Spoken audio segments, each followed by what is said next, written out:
There's an old saying, you get what you pay for. Well, I picked up a $20 shotgun microphone that I'm going to test out and see how it actually performs. So let's check it out.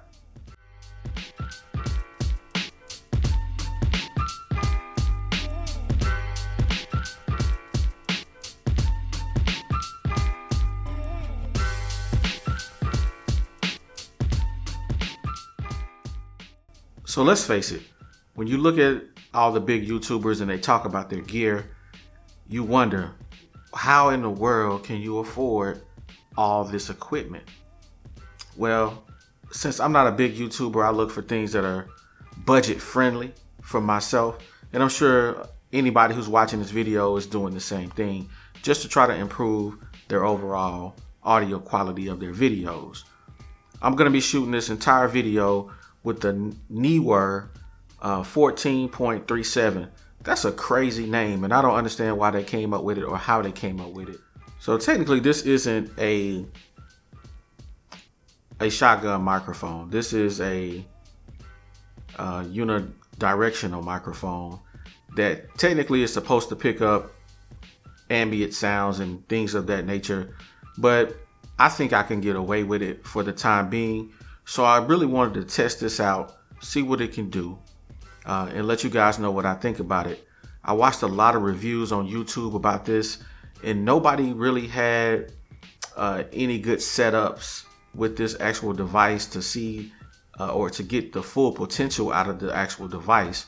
And I figured since I had quite a bit of equipment, I could give possibly a better review of this device and see if we can actually get some good quality out of it.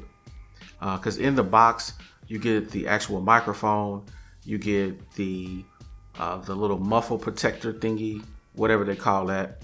So you get the horseshoe mount in the box, and you also get the clip that goes onto the boom mic. I actually have mine on the boom mic right now, so we're going to see how that works out for us. You also get an XLR cable that goes into a 1/4 inch adapter, and then there's another little adapter on the end of it that helps plug into the actual camera.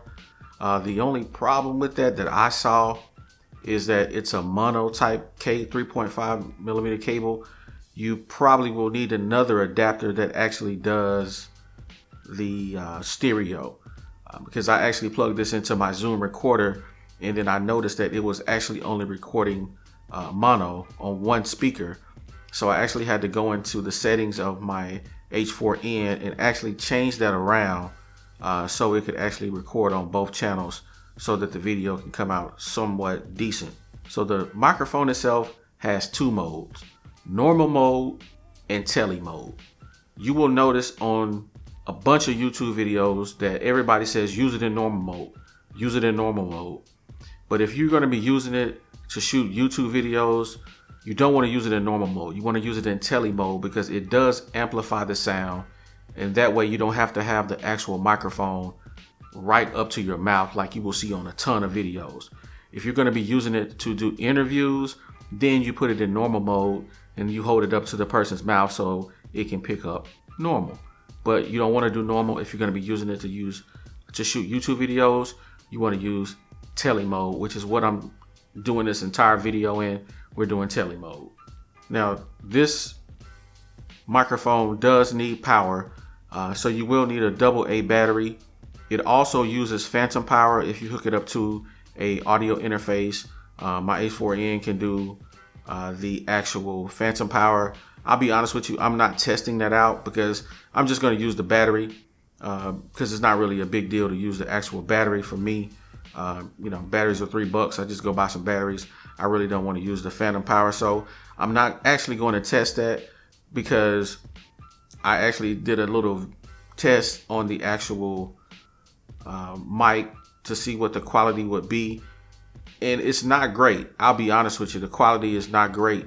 But once you edit it in Audacity or whatever video editing program or audio editing program that you have, it's going to come out pretty good. There is a slight hissing noise in the background, but if you cover your video with a tad bit of music, that is irrelevant. You won't even hear it whatsoever. Now, I'll probably end up upgrading this mic later on down the line.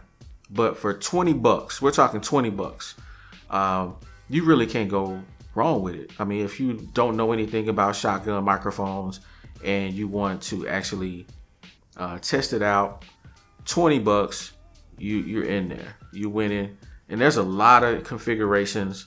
So I definitely suggest, if you don't have some form of audio recorder, that you may want to pick up the stereo adapter if you're going to be plugging it directly into your camera. In my case, that's not what I'm doing.